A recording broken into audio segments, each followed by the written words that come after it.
Good morning friends. இந்த வீடியோவில் நம்ம நாளைக்கு நிஃப்டி 50 அண்ட் சென்சஸ் அதுக்கான ப்ரீ மார்க்கெட் ரிப்போர்ட் பார்க்கலாம். லாஸ்ட்டு ஃப்ரைடே எப்படி வேர்ல்டு மார்க்கெட் முடிஞ்சுது அப்படின்றத ஒரு கிளான்ஸ் செக் பண்ணிடலாம். லாஸ்ட்டு ஃப்ரைடே நம்ம மார்க்கெட் எப்படி முடிஞ்சிருக்கு? நம்ம மார்க்கெட்டில் US market Dow 30 276 point plus, S&P 52 point plus, Nasdaq composite 251 point plus. So US மார்க்கெட்டெல்லாம் நல்லா பாசிட்டிவாக தான் க்ளோஸ் ஆகிருக்கு அப்படின்றது டேட்டா இங்கே சொல்லுது. டவ், நாஸ்டாக், S&P இந்த மாதிரி இண்டெக்ஸஸ் எல்லாம் பெரிய பேனிக் இல்லாமல் பாசிட்டிவ் க்ளோசிங் இருக்கிறது கண் முன்னாடி இருக்குது. ரெண்டாவது, இப்போ நம்ம இந்தியாவில் வரக்கூடிய இந்த Q1 ரிசல்ட் எல்லாம் பெரும்பாலான செக்டர்ஸ் டீசெண்டாக தான் வந்துக்கிட்டே இருக்குது. இது ஒரு நல்ல நியூஸ். இதெல்லாம் நம்ம பாசிட்டிவில் எடுத்துக்கலாம்.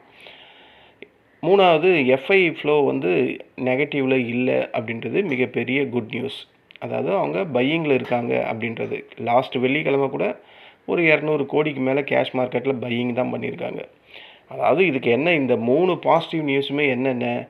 FIS பையிங்கில் இருக்காங்க, இந்தியாவில் வரக்கூடிய Q1 ரிசல்ட் எல்லாம் நல்லா வந்துக்கிட்டு இருக்கு, யூஎஸ் மார்க்கெட் வெள்ளிக்கிழமை பாசிட்டிவாக க்ளோஸ் ஆகிருக்கு. ஸோ இந்த 3மே நல்ல விஷயந்தான். நாலாவது ஒரு விஷயம் இருக்குது, அதுதான் இந்த பிரெண்ட் க்ரூட் ஆயில். ஆனால் இந்த பிரெண்ட் க்ரூட் ஆயில் பார்த்தீங்கன்னா 90.80 வரையும் போயிருக்கு வெள்ளிக்கிழமை. இப்போ அது ட்ரேட் ஆகி முடிஞ்சிருக்கிறது 90.12. ஸோ இது ஒன்று தான் நமக்கு இப்போதைக்கு நெகட்டிவில் இருக்குது. அதாவது இது நாளைக்கு ஓப்பன் ஆகும்போது இது 88, 86, 85 வந்தால் நமக்கு பிரெண்ட் க்ரூட் ஆயிலில் எந்த பாதிப்பும் இருக்காது. மார்க்கெட் ஒரு கேப் அப் வர்றதுக்கான வாய்ப்புகள் தான் இருக்குது. பட் இது 90.12 இருக்குது. ஸோ அதனால தான் நம்மளோட SGX நிஃப்டி இப்போ நம்ம சும்மா ஒரு இது பார்த்தா 24,381 67 பாயிண்ட் மைனஸில் இருக்குது. அதாவது இந்த பிரெண்ட் க்ரூட் ஆயில் டேட்டா 90.12 இருக்கிறதுனால ஆயில் ப்ரைஸ் எல்லாம் நம்ம இந்தியன் SGX நிஃப்டி 67. நம்ம கிஃப்ட் நிஃப்டியை பார்த்தாலும் எனக்கு தெரிஞ்சு அதே தான் இருக்கும். ஏன்னா அதுக்கும் இதுக்கும் வித்தியாசம் அவ்வளோலாம் ஒன்றும் இருக்காது. இருந்தாலும் நம்ம பார்த்துருவோம் எவ்வளோ தான் இருக்குது அப்படின்னு. கிஃப்ட் நிஃப்டியை பார்த்தா அவனும் அதே 24,381. ஸோ 67 பாயிண்ட் இவனும் மைனஸில் தான் இருக்கான். அப்போது பிரெண்ட் க்ரூட் ஆயில் ஒன்று தான் மார்க்கெட்டில் பெரிய கேப் அப் கேப் டவுன் அப்படின்றத தீர்மானிக்குது. அந்த டேட்டாவை வச்சு பார்க்கும்போது 67 பாயிண்ட் மைனஸில் இருக்குது. இது ஒன்று தான் நமக்கு பேட் நியூஸாக இருக்குது. இன்னும் பேட் நியூஸ் இருக்குது, பட் இதுதான் மிகப்பெரிய பேட் நியூஸ். எப்படி குட் நியூஸில் FIS பையிங்கில் இருக்காங்க அப்படின்றது மிகப்பெரிய குட் நியூஸோ, அதே மாதிரி பேட் நியூஸில் மிகப்பெரிய பேட் நியூஸ் எதிரான இந்த பிரெண்ட் ஆயில் இவ்வளோ ரேஞ்சஸ் இருக்கிறது. இது மண்டே ஓப்பன் ஆகும்போது 90, 95, 96 அப்படி போயிடுச்சுன்னா மார்க்கெட்டுக்கு ப்ரெஷர்.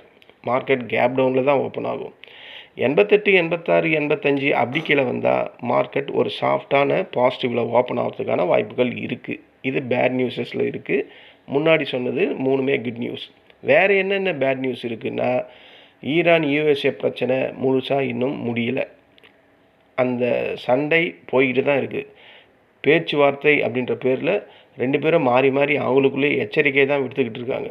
இந்த மாதிரியான அன்சர்டனிட்டி மார்க்கெட்டில் இருக்கும்போது, ஜியோ பொலிட்டிக்கல் இந்த ரிஸ்க் இருக்கும்போது கண்டிப்பாக பிரெண்ட் க்ரூட் ஆயில் விலை இன்க்ரீஸ் ஆகிறதுக்கு தான் வாய்ப்பு இருக்கிற மாதிரி எனக்கு தோணுது. ஸோ இது ஒரு மிகப்பெரிய பேட் நியூஸ். அதனால தான் நான் சொன்னேன், மண்டே ஓப்பன் ஆகும்போது அது 92, 93, 94 போச்சுன்னா கேப் அப் நமக்கு கன்ஃபார்மாக கிடச்சிரும் அப்படின்ற மாதிரி. இப்போ கிஃப்ட் நிஃப்டி நமக்கு ஆல்ரெடி பார்த்தோம், அது 67 பாயிண்ட் நெகட்டிவ் இருக்குது. மார்க்கெட் ஓப்பனிங் அப்போ சென்டிமெண்ட்டாக நமக்கு என்ன தெரியுது, மைல்டாக ஒரு கேப் டவுன் ஓப்பனிங் கிடைக்கிறதுக்கு வாய்ப்பு இருக்குது அப்படின்ற மாதிரி தெரியுது. இந்த ஆயில் தாங்க எல்லாத்தையுமே தீர்மானிக்குது. நிறைய பேர் நம்ம திங்க் பண்ணுறது வேறு ஒன்று இருக்கும், ஆனால் மார்க்கெட்டை பெரும்பாலான நேரங்களில் ஆயில் தான் தீர்மானிக்குது. ஆயில் ஏறினா மார்க்கெட் விழுது, ஆயில் இறங்கினா மார்க்கெட் ஏறுது. இவ்வளோ சிம்பிளாக மார்க்கெட் நமக்கு தெரிகிற மாதிரி இருந்தாலும், ஆனால் இந்த ஆயிலுக்கு பின்னாடியும் பல விஷயங்கள்லாம் இருக்குது. ஓகேங்களா? ஆயிலும் ஒரு முக்கியம். இந்தியாவை பொறுத்தவரையும் ஆயில் தான் மிகப்பெரிய முக்கியமான ப்ராப்ளம். ஸோ அவன் தான் டிசைட் பண்ணுறான். என்னை பொறுத்தவரையும் ஆயில் தான் நம்ம மார்க்கெட்டை கேப் அப்பாக கேப் டவுனா அப்படின்றத டிசைட் பண்ணுறதுல நான் 100% நம்புகிறேன். அதுக்கு பின்னாடி பல காரணங்கள் இருக்கும், அதெல்லாம் நமக்கு வேணாம். நான் நாளைக்கு மார்க்கெட் எப்படி ஓப்பன் ஆகும் அப்படின்றத இந்த ஆயிலை பேஸ் பண்ணி சொல்கிறேன். இப்போ பிரெண்ட் க்ரூட் ஆயில் 90ல் இருக்குது. அது நாளைக்கு ஒரு 85 88 அந்த ரேஞ்சஸ்க்கு கீழே வந்தால் மார்க்கெட் அதை ஈஸியாக ஹேண்டில் பண்ணணும்னா என்ன, பெரிய கேப் டவுன் வராமல் உள்ள புதுசாக பையர்ஸ் எல்லாம் வர்றதுக்கான வாய்ப்புகள் இருக்கும் அப்படின்ற மாதிரி ஒரு சினாரியோ திங்க் பண்ணுறேன். ரெண்டாவது சினாரியோ, இந்த பிரெண்ட் க்ரூட் ஆயில் வந்து திடீர்னு இந்த 90.12 90.12 95 100 அப்படின்ற மாதிரிலாம் போச்சுன்னா நிஃப்டியில் கண்டிப்பாக பெரிய லெவல் ப்ரெஷர் வர்றதுக்கான வாய்ப்புகள் அதிகம். அப்போ நிஃப்டியில் ப்ரெஷர் வந்தால் பேங்கிங் பெரிய லெவலில் விழும், ஆட்டோ பெருசாக விழும், அந்த பெயிண்ட்டு பெருசாக விழும், ஏவியேஷன் செக்டர்ஸ் எல்லாம் பெருசாக விழும். அப்படி விழும்போது பேங்க் விழுந்தாவே நிஃப்டி 50 ஆட்டோமேட்டிக்காக கீழே வந்து தொப்புன்னு விழ தான் செய்யும். இது செகண்ட் சினாரியோ. மூணாவது சினாரியோ எப்படி நான் திங்க் பண்ணுறேன்னா, பிரெண்ட் க்ரூட் ஆயில் 105 110 பெரிய லெவலில் போச்சுன்னா மிகப்பெரிய பேனிக் செல்லிங் ஸ்டார்ட் ஆகிறதுக்கான வாய்ப்புகள் மார்க்கெட்டில் இருக்குது. நம்ம ஹிஸ்டாரிக்கலாக பார்த்தா பிரெண்ட்டு ட்ரிபிள் டிஜிட் போன போது இந்திய மார்க்கெட் ரிஸ்க் ஆஃப் மோடில் தான் இருந்தது. அதுக்கப்புறம் ரெக்கவரி ஆச்சு, அதெல்லாம் நம்ம பார்த்தோம். ஆனால் மண்டே ஓப்பனிங் எப்படி இருக்கலாம் அப்படின்ற மாதிரி என்ன கேட்டால், இப்போ பார்க்குற டேட்டா வச்சு பார்த்தா ப்ராபபிலிட்டி எனக்கு தெரிஞ்சு கிஃப்ட் நிஃப்டியும் ஒரு 67 பாயிண்ட்டு மைனஸில் இருக்கிறதுனால அதிகப்படியான ப்ராபபிலிட்டி வந்து ஒரு ஸ்மால் கேப் டவுன் வர்றதுக்கு வாய்ப்பு இருக்குது. ஸ்மால் கேப் டவுன்னா ஒரு 30லேருந்து ஒரு 60 பாயிண்ட்டு இல்லைனா ஒரு 50 பாயிண்ட்டு கேப் டவுன் வர்றதுக்கு வாய்ப்பு இருக்குது அப்படின்ற மாதிரி திங்க் பண்ணுறேன். ப்ராபபிலிட்டி தான், இதுதான் நடக்கணும்லாம் சொல்லலை. ஒரு 30லேருந்து 50 பாயிண்ட்டுக்குள்ளே ஒரு கேப் டவுன் வர்றதுக்கு வாய்ப்பு இருக்குது. இது ஃபஸ்ட்டு சினாரியோ. ரெண்டாவது சினாரியோ வந்து ஃப்ளாட்டாக ஓப்பனிங் ஆகும். அதாவது மைல்டாக ஒரு 10 பாயிண்ட்டு 5 பாயிண்ட்டு 20 பாயிண்ட்டுக்குள்ளே ஒரு ஃப்ளாட் ஓப்பனிங் இருக்கும். அந்த ஃப்ளாட் ஓப்பனிங் வந்து ஃபஸ்ட்டு மார்க்கெட் ஓப்பன் ஆகுதில்ல 9:15லேருந்து 9:20க்குள்ளே அந்த ஃப்ளாட் ஓப்பனிங் வந்துட்டு மார்க்கெட் உடனே ரிவர்ஸ் ஆகிறதுக்கான வாய்ப்பு இருக்கும் அப்படின்ற மாதிரி தோணுது. ஏன்னா எஃப்ஐஎஸ் பையில் இருக்கிறாங்க அப்படின்றதுனால. மூணாவது சினாரியோ, ஒரு கேப் டவுன் ஓப்பனிங் வந்தால் கண்டிப்பாக ரெக்கவரி அப்படின்றது இன்ட்ராடே டைமில் மார்க்கெட்டில் வரும் அப்படின்ற மாதிரி நான் திங்க் பண்ணுறேன். ஸோ இந்த 3 ப்ராபபிலிட்டியுமே நான் கேப் டவுன் தான் சொல்கிறேன். இதில் ஃப்ளாட் ஓப்பனிங் அப்படின்னும் போது அதுதான் மார்க்கெட்டில் அதிகப்படியாக நடக்கும் அப்படின்ற மாதிரி எனக்கு தோணுது. அப்போ இந்த இடத்துல கேப் அப்பே வராதா அப்படின்னு கேட்டால், கேப் அப் வர்றதுக்கான காரணங்கள் நான் ஃபஸ்ட்டே சொன்னேன். இந்த பிரெண்ட் க்ரூட் ஆயில் வந்து 80 85 86 88 அந்த ரேஞ்சஸில் நாளைக்கு ஓப்பன் ஆகும்போதே ஓப்பன் ஆச்சுன்னா கேப் அப் வர்றதுக்கு வாய்ப்பு இருக்குது. அப்படி கேப் அப் வந்தாலும் இதே ப்ராபபிலிட்டி தான், பெரிய லெவல் கேப் அப் வரப்போகிறது கிடையாது. ஒரு ஃப்ளாட் கேப் அப் வர்றதுக்கான வாய்ப்புகள் இருக்குது அப்படின்னு தான் நம்ம இங்கே புரிஞ்சிக்கணும். ஓகேங்களா? மார்க்கெட் 9:15லேருந்து 9:30க்குள்ளே ஓப்பனிங் வெலாட்டிலிட்டி ஸ்பீடாக இருந்தால் எஃப்ஐஎஸ் பையிங்கில் இருக்கிறதுனால இன்ஸ்டிடியூஷன் ஆர்டர்ஸ் கண்டிப்பாக மார்க்கெட்டுக்குள்ளே காலையிலேயே வர்றதுக்கான வாய்ப்பு இருக்குது. அந்த மாதிரி காலையிலேயே இன்ஸ்டிடியூஷன் பையிங் உள்ளே வந்தால் டைரக்ஷன் கன்ஃபார்ம் ஆகாத வரை நம்ம ட்ரேடே பண்ணக்கூடாது. 9லேருந்து 10 மணிக்குள்ளே இதுதான் ட்ரேடர்ஸ்க்கான முக்கியமான பாயிண்ட்டு. ஓப்பனிங் லோ பிரேக் ஆகுதா, ஓப்பனிங் ஹையை பிரேக் ஆகுதா அப்படின்றத நம்ம இன்ட்ராடே டைமில் பார்க்கணும். இதை பார்த்தா தான் மார்க்கெட்டோட டைரெக்ஷன் இன்ட்ராடே பயாஸை நம்ம கண்டுபிடிக்க முடியும். 10லேருந்து 11 மணி ஆயில் ஸ்டேபிள் ப்ரைஸ்க்கு இருக்கா, குளோபல் ஃபியூச்சர் ஸ்டேபிளாக இருக்கா, எஃப்ஐஎஸ் பையிங்கில் கன்ஃபார்ம் ஆகிட்டாங்களா, ஷார்ட் கவரிங் ரேலி ஏதாவது வர்றதுக்கு வாய்ப்பு இருக்கா அப்படின்றத 10லேருந்து 11 மணிக்குள்ளே தெரிய வந்துடும் மார்க்கெட்டில். 11லேருந்து 1 தான் மார்க்கெட் ஆக்சுவலாக ட்ரெண்டை டிசைட் பண்ணும். மார்னிங் மூவ் ஜென்யூனாக இல்லை, ஃபேக்காக இருக்குது அப்படின்னா இந்த 11லேருந்து 1 மணிக்குள்ளே தான் மார்க்கெட் ரியல் மார்க்கெட் என்ன, மார்க்கெட் கீழே இறங்க போதா இல்லை மேலே தான் இருக்க போதா அப்படின்றது இந்த 11லேருந்து 1 மணிக்குள்ளே வாட்ச் பண்ணுற ட்ரேடர்ஸ்க்கு ஈஸியாக புரிஞ்சிடும். 1லேருந்து 2 அது எப்போவுமே ப்ராஃபிட் புக்கிங் பண்ணுற ஜோனு. மார்னிங் வந்து பையர் ரொம்ப எக்ஸைட்மெண்ட்டில் வாங்கிக்கிட்டே இருப்பாங்க, சில நேரத்தில் எக்ஸிட்டும் ஆகலாம். ஆனால் இன்ட்ராடே ட்ரேடர்ஸ் ப்ராஃபிட்டை லாக் பண்ணுற இடம் டைம் வந்து அந்த 1லேருந்து 2 தான். ஸோ அதிகப்படியாக நீங்கள் இன்ட்ராடே டைமில் பார்த்தீங்கன்னா இந்த 2லேருந்து 3 3:15 ஹெவியாக ப்ராஃபிட் புக்கிங் நடக்கிறதுக்கான ரீசன் இது தான். ஓகேங்களா? அந்த 2:30 மணிலேருந்து 3:30க்குள்ளே பொசிஷன் அட்ஜஸ்ட்மெண்ட்டு ஹெவியாக நடக்கும். ஏன்னா நெக்ஸ்ட் டே வந்து வியூவை பில்டு பண்ணுறதுக்காக இது நடக்கும். ஸோ மார்க்கெட்டில் சப்போர்ட் அண்ட் ரெசிஸ்டன்ட் எங்கே இருக்குது, நம்ம ட்ரேடர்ஸ் மைண்ட் செட்டு எப்படி கொண்டு வரணும் அப்படின்றதெல்லாம் நம்ம வீடியோவில் பார்க்கலாம். சப்போர்ட்ன்றது ஒன்றும் இல்லைங்க, opening low, previous day low, இதுதான் சப்போர்ட். இது டெக்னிக்கலாக நம்ம சொன்னால் இவ்வளோ தான். ஒரு சப்போர்ட்ன்றது என்ன, ஓப்பனிங்கில் மார்க்கெட் ஓப்பன் ஆகும்போது ஒரு லோவை ரிஜிஸ்டர் பண்ணோம், அது support zone. Previous day low, நான் பாருங்கள் ப்ரீவியஸ் டே லோ தான் நான் போட்டிருப்பேன் எப்போவுமே. நான் எல்லா வீடியோலையும் ப்ரீவியஸ் டே லோ கண்டிப்பாக இருக்கும். ஸோ இது ஒரு ரூலு மார்க்கெட்டில். ஸோ அதை தான் நான் போட்டிருக்கேன். அதே மாதிரி ரெசிஸ்டண்ட்டை பார்த்தீங்கன்னா ஓப்பனிங் ஹை, மார்க்கெட் என்ன ஹை போச்சு அது. அதே மாதிரி ப்ரீவியஸ் டே ஹை, இதை பாருங்கள் ப்ரீவியஸ் டே ஹையை நான் போட்டிருப்பேன். இது ஒரு ரெகுலர் ரூல் மாதிரி மார்க்கெட்டில். ஒரு சப்போர்ட் ஒரு ரெசிஸ்டண்ட் எப்படி வரையணும்னா இப்படி தான் வரையணும். அன்றைக்கி க்ரியேட் பண்ணுற லோ, அன்றைக்கி க்ரியேட் பண்ணுற ஹை, இது ஃபஸ்ட்டு ரெசிஸ்டண்ட்டு, ஃபஸ்ட்டு லோன்னு ஃபஸ்ட்டு சப்போர்ட்னு வச்சுக்கலாம். அதே மாதிரி லாஸ்ட் டேவோட ஹை, லாஸ்ட் டேவோட லோ, இது செகண்ட் சப்போர்ட்டாக வச்சுக்கலாம். அதே மாதிரி வீக்லியில் ஒரு லோ ஒரு ஹையை க்ரியேட் பண்ணியிருக்கோம், அது தேர்ட் சப்போர்ட்டு, தேர்ட் ரெசிஸ்டண்ட். இப்படி தான் சப்போர்ட் அண்ட் ரெசிஸ்டண்ட்டை நம்ம வரையணும்.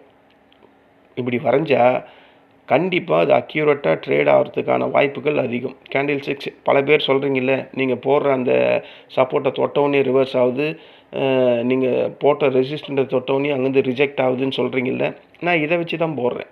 ஓகேங்களா? இதுக்கெல்லாம் நமக்கு கிளாஸ் எல்லாம் தேவையில்லை. அனுபவம் தான் இங்கே எல்லாமே. அனுபவத்தை பேஸ் பண்ணி நம்ம அழகாக வரைஞ்சிட்டு போய்கிட்டே இருக்கலாம். இப்போ உங்களுக்கு இதை பற்றி தெரியாமல் இருந்தால் இன்றைக்கி நான் சொல்லிட்டேன். மார்க்கெட் ஃபஸ்ட்டு நாள் ஓப்பன் ஆகும்போது க்ரியேட் பண்ணுற ஹை ரெசிஸ்டண்ட்டு, லோ சப்போர்ட்டு. இது ஃபஸ்ட்டு பாயிண்ட். அடுத்த நாள், அதாவது முந்தா நாள், அதுக்கு முன்னாடி நடந்த ட்ரேடில் வரக்கூடிய high second resistance, support second support. So வீக்லியில் வரக்கூடிய ரெசிஸ்டண்ட்டு தேர்ட் ரெசிஸ்டண்ட்டு, வீக்லியில் வந்த லோ மூணாவது சப்போர்ட். இவ்வளோ தாங்க கணக்கு இன்ட்ராடேயில் சப்போர்ட் ரெசிஸ்டண்ட்டை வரைகிறதுக்கு. ஸோ அதை வச்சு பார்க்கும்போது நம்ம மார்க்கெட் எப்படி நாளைக்கு ஓப்பன் ஆகிறதுக்கு வாய்ப்பு இருக்குது அப்படின்னும் சொல்லிட்டேன். அதிகபட்சமாக ஃப்ளாட் வித்து நெகட்டிவ் ஓப்பனிங் இருக்கிறதுக்கான வாய்ப்புகள் இருக்குது அப்படின்ற மாதிரி எனக்கு தோணுது. எல்லாமே இந்த டேட்டாவை வச்சு தான் நான் இங்கே சொல்லிக்கிட்டு இருக்கேன், இந்த பிரெண்ட் க்ரூடை வச்சு. இது நாளைக்கு காலையில் மாறுச்சுன்னா மார்க்கெட் அப்படியே மாறுறதுக்கான வாய்ப்புகள் இருக்குது. ஏன்னா நம்ம டேட்டாவை பேஸ் பண்ணி ட்ரிவன் பண்ணுற மார்க்கெட் கிடையாது, ஆயிலை பேஸ் பண்ணி நடக்கக்கூடிய மார்க்கெட். ஸோ அதனால் ப்ராபபிலிட்டி ஆயில் எந்த பக்கம் மூவ் ஆகுதோ அதுக்கேற்ற மாதிரி கேப் அப்பும் கேப் டவுனும் நமக்கு வர்றதுக்கு வாய்ப்புகள் இருக்குது அப்படின்னு பார்த்தா, இப்போ இந்தியா விக்ஸை ஒரு வாட்டி செக் பண்ணுறோம். India Vicks 11.76. ஸோ மார்க்கெட்டில் பயம் இல்லை, மார்க்கெட்டில் வெலாட்டிலிட்டி வரத்துக்கு வாய்ப்பே இல்லை அப்படின்ற மாதிரி தான் எனக்கு தோணுது. மார்க்கெட் நாளைக்கும் ஒரு ரேஞ்ச் பவுண்டு எஃப்ஐஎஸ் பையிங்கில் இருந்தால் ஒரு 50-60 பாயிண்ட் சடார்னு ஏறும். அதுக்கப்புறம் அது ப்ராஃபிட் புக்கிங்காக வர்றதுக்கு வாய்ப்பு இருக்க மாதிரி தோணுது. என்னுடைய தாட்ஸ் டோட்டலாக மார்க்கெட் ஒரு கேப் டவுன் மைல்டாக ஓப்பன் ஆனாலும் ஃபாஸ்டான ரெக்கவரி தான் மார்க்கெட்டில் இருக்கும். அதாவது பை ஆன் டிப்ஸு அந்த ரேஞ்சஸில் தான் மார்க்கெட் இருக்குது அப்படின்ற மாதிரி தான் எனக்கு தோணுது. இது முழுக்க எஃப்ஐஎஸ் பையிங்கில் இருக்கிற ஒரே ஒரு காரணத்துக்காக தான் சொல்கிறேன். ஓகேங்களா? மார்க்கெட்டில் நம்ம பல வருஷமாக இருக்கிறோம். எஃப்ஐஎஸ் பை பண்ணால் மார்க்கெட் ஏறும், எஃப்ஐஎஸ் செல் பண்ணால் மார்க்கெட் இறங்கும். ஒரு சில நாளில் அது மாறி இருக்கலாம். ஏன்னா திடீர்னு அவங்கள தாண்டி வேறு ஏதாவது நல்ல நியூஸஸ் மார்க்கெட்டில் இருக்கும், அப்போது அதுக்கு அது ரியாக்ட் பண்ணும். ஸோ 90% எஃப்ஐஎஸ் எந்த சைடில் இருக்கானோ அந்த சைடை பேஸ் பண்ணி தான் மார்க்கெட் இருக்கும். ஏன்னா டிஐஸ் டைரெக்டாக இண்டெக்ஸில் இந்த மாதிரி எஃப்என்டோலெல்லாம் டைரெக்டாக இன்வெஸ்ட்மெண்ட் பண்ண மாட்டாங்க, அவங்க ஸ்டாக்ஸில் தான் பண்ணுவாங்க. ஸ்டாக்ஸை மூமெண்டம் ஏற்றி தான் இண்டெக்ஸை ஏற்றுவாங்க. ஆனால் எஃப்ஐஎஸ் டைரெக்டாக இண்டெக்ஸ்லேயே ட்ரேட் பண்ணக்கூடிய ஆள், அதனால தான் அவங்களுக்கான அந்த வேல்யூ பெரிய லெவலில் மார்க்கெட்டில் ரெஸ்பெக்ட் பண்ணிக்கிட்டே இருக்கும் அப்படின்னு நம்ம இங்கே புரிஞ்சுக்கணும். ஓகேங்களா? ஒரு கேப் டவுன் வருது மார்க்கெட்டில் மண்டேயில் அப்படின்னும் போது ரியல் க்ளோசிங் 78,034 முடிஞ்சிருக்கு, வெயிட்டட் ஆவரேஜ் க்ளோசிங் 78,094. ஓகேங்களா? ஒரு கேப் டவுன் மைல்டாக வருது அப்படின்னும் போது சென்செக்ஸுக்கு ஃபஸ்ட்டு சப்போர்ட்டு 77,763, இது ஃபஸ்ட்டு சப்போர்ட்டு. அதை உடைச்சா 77,454 செகண்ட் சப்போர்ட்டு. அதையும் மார்க்கெட் உடைக்குது அப்படின்னா 77,180. அதுக்கும் கீழே மார்க்கெட் வருதுன்னா இந்த கேப்பை ஃபில் பண்ணுறதுக்கு வர்றதுக்கு வாய்ப்பு இருக்குது. இந்த கேப் எங்கே இருக்குது? 76,882 இருக்குது. ஸோ இந்த 4 சப்போர்ட் சென்செக்ஸுக்கு சப்போர்ட்டாக இன்ட்ராடே லெவல்ஸை ஆக்ட் ஆகிறதுக்கான வாய்ப்பு இருக்குது மண்டேயில். இல்லை நான் சொன்னேன்ல மைல்டாக ஒரு கேப் அப் வரலாம், பிரெண்ட் க்ரூட் ஆயில் வேலை 86, 88 வந்துருச்சுன்னா கேப் அப் வர்றதுக்கு மைல்டாக பாசிபிலிட்டி இருக்குது அப்படின்னு சொன்ன மாதிரி வந்தால் ஃபஸ்ட்டு ரெசிஸ்டண்ட்டு 78,279, அதாவது லாஸ்ட் டே ஹை. அதை உடைக்குது அப்படின்னா 78,639. ஸோ அங்கேருந்து ஒரு 400 பாயிண்ட்டு கிட்ட மார்க்கெட் சாலிடாக மேலே போயிடும். ரெசிஸ்டண்ட்டே கிடையாது, இங்கே தான் ரெசிஸ்டண்ட் இருக்குது சென்செக்ஸில். இதையும் மார்க்கெட் உடைக்குது அப்படின்னும் போது 79,022. ஸோ மார்க்கெட் பெரிய ரேஞ்சஸ் இருக்குது ரெசிஸ்டண்ட்டில். ஃபஸ்ட்டு ரெசிஸ்டண்ட்டை உடச்சி ஒரு புல் கேண்டில் மேலே பிரிண்ட் ஆச்சுன்னா 78,639 மார்க்கெட் போகக்கூடிய அடுத்த ரெசிஸ்டண்ட் அப்படின்னு சொல்கிறேன். இதுக்கு மேலே அது உடைச்சிதுன்னா 78,900 78,800 ஒரு மைல்டு ரெசிஸ்டண்ட்டாக இருக்கும். பட் அதெல்லாம் உடைச்சிரும். அதனால தான் நான் 79,000 போட்டிருக்கேன். இதுதான் சென்செக்ஸில் இன்ட்ராடே லெவல்ஸ் நாளைக்கு. நிஃப்டி 50 வருவோம். நிஃப்டி 50 வந்தால் ரியல் க்ளோசிங் வந்து 24,366, வெயிட்டட் ஆவரேஜ் க்ளோசிங் 24,383. ஒரு கேப் டவுன் வருது அப்படின்னும் போது ஃபஸ்ட்டு சப்போர்ட்டாக 24,284 இது ஆக்ட் ஆகிறதுக்கான வாய்ப்பு இருக்குது. அதை மார்க்கெட் உடைக்குது அப்படின்னா 24,219 இது செகண்ட் சப்போர்ட்டாக இருக்கும். அதையும் மார்க்கெட் உடைக்குது அப்படின்னா தேர்டு வந்து 24,152 இருக்குது. ஸோ இந்த 3 சப்போர்ட்டு இன்ட்ராடே லெவல்ஸை நாளைக்கு நிஃப்டி 50ல் ஆக்ட் ஆகிறதுக்கான வாய்ப்பு இருக்குது. ஒரு மைல்டாக ஒரு கேப் அப் வருது அப்படின்னா ஃபஸ்ட்டு ரெசிஸ்டண்ட்டு 24,417, அதாவது லாஸ்ட்டு வெள்ளிக்கிழமை போன ஹை. இதை உடைக்குது. இதை உடைச்சி பிரிண்ட் ஆகுது. ஒருத்தர் கேட்டிருந்தார், சார் இதை உடைச்சி பிரிண்ட் ஆகுதுன்றீங்களே அப்படின்னா என்னென்னா, இந்த மாதிரி இந்த சப்போர்ட்டோ இல்லை ரெசிஸ்டண்ட்டையோ மார்க்கெட் உடைச்சி இந்த மாதிரி ஒரு புல்லிஷ் கேண்டில் பிரிண்ட் ஆச்சுன்னா அதுக்கப்புறம் மார்க்கெட் ஃபர்தராக மேலே போகிறதுக்கு தான் வாய்ப்பு இருக்குது. இதுதான் அதுக்கு உதாரணம். இந்த சப்போர்ட்டை இந்த பேஸை உடைச்சி நிற்கிது, ஃபுல் ஸ்ட்ரென்த்தில் இருக்குது. அப்போது மார்க்கெட் மேலே தான் போகும். சில நேரத்தில் என்ன ஆகும்னா இந்த சப்போர்ட்டை ரீட்ரேஸ்மெண்ட் எடுத்துகிட்டு மேலே போகும். அதிகப்படியாக ரீட்ரேஸ்மெண்ட் எடுத்துகிட்டு மேலே போகிறது தான் ஃபஸ்ட் கிளாஸான ட்ரேடு. அங்கே தான் ஸ்கேல்பர்ஸ் எல்லாம் உள்ளே வருவாங்க. இது மாதிரி போகிற நேரத்தில் இன்ட்ராடே பிளேயர்ஸ் உள்ளே வருவாங்க. ஓகேங்களா? எப்போவுமே ப்ராபபிலிட்டி எங்கே இருக்குது? ரீட்ரேஸ்மெண்ட் எடுத்துகிட்டு போகிற அந்த கேண்டில் தான் ஸ்ட்ராங்காக இருக்கும் அப்படின்னு சொல்லுவாங்க. ஸோ இது ஃபஸ்ட்டு சப்போர்ட் ரெசிஸ்டண்ட்டு 24,417. இதை உடைச்சி ஸ்ட்ராங்காக பிரிண்ட் ஆச்சுன்னா 24,472 செகண்ட் ரெசிஸ்டண்ட்டு. தேர்டு வந்து 24,529. இதுதான் இப்போதைக்கு வெரி வெரி ஸ்ட்ராங்கான ரெசிஸ்டண்ட்டு. அதையும் மார்க்கெட் உடைக்குது அப்படின்னா 24,605. அவ்வளோலாம் போகாதுன்னு எனக்கு தோணுது. போனால் 24,520 வரையும் போகிறதுக்கு வாய்ப்பு இருக்க மாதிரி எனக்கு தோணுது. அது எஃப்ஐஎஸ் பையிங்கில் இருக்கிறதுனால. அதுவும் மற்றபடி மார்க்கெட்டில் ஒரு பேனிக் செல்லிங் வரும் அப்படின்ற மாதிரிலாம் தெரியல. இவன் தான் டிசைட் பண்ண போகிறான். காலையில் இவன் என்ன ரேஞ்சில் ஓப்பன் ஆகிறான் அப்படின்றத பார்த்துட்டா கேப் டவுன் கன்ஃபார்ம் ஆகிடும். அதுக்கப்புறம் இவன் ஸ்டேபிளாக இருக்கானா, இல்லை இன்க்ரீஸ் ஆகிறானா, இல்லை சாஃப்டாக கூலான ப்ரைஸுக்கு கீழே வரானா, அதை கணிச்சிட்டா இன்ட்ராடேலோட மூமெண்ட்டு நமக்கு நல்லா தெரிஞ்சிடும். நம்ம அதுக்கேற்ற மாதிரி ட்ரேட் பண்ணலாம். இதுதான் ஃப்ரெண்ட்ஸ் நாளைக்கான மண்டேக்கான ப்ரீ மார்க்கெட் ரிப்போர்ட்டு. இங்கே ஒரு டிஸ்க்ளைமர், நான் இங்கே கோடிட்டு காட்டியிருக்க இந்த ரெட்டு, இந்த ப்ளூ, இந்த க்ரீன்லாம் ட்ரேடிங் ரெக்கமெண்டேஷன் லைன்ஸ்லாம் கிடையாது. இதை நம்பி எந்த ஒரு ட்ரேடும் எடுத்து உங்கள் வேல்யூபிள் மணியை இழந்துடாதீங்க. இந்த லைன் எல்லாம் ஒரு மேட்ரு இல்லை. உங்களோட ஸ்ட்ராட்டஜி என்ன, உங்களோட ரிசர்ச் அனலைசிஸோட அந்த பொசிஷன் என்ன, மார்க்கெட் நாளைக்கு என்ன கண்டிஷனில் இருக்குது, இதெல்லாம் கன்சிடர் பண்ணிவிட்டு அதுக்கு இந்த லைன்ஸ் எதாவது சப்போர்ட் பண்ணால் அது பெஸ்ட்டாக இருக்கும். இந்த லைனை மட்டுமே பேஸ் பண்ணி பிளைண்டாக ட்ரேட் பண்ணாதீங்க. இது ஒரு டிஸ்க்ளைமர். ஓகேங்களா? இதுதான் ஃப்ரெண்ட்ஸ் நாளைக்கான ப்ரீ மார்க்கெட் ரிப்போர்ட். இந்த ரிப்போர்ட் உங்களுக்கு பிடிச்சிருந்தா என்னுடைய சேனலை சப்ஸ்கிரைப் பண்ணுங்கள். நம்ம நாளைக்கு இன்ட்ராடே களத்தில் சந்திக்கலாம். நன்றி, வணக்கம்.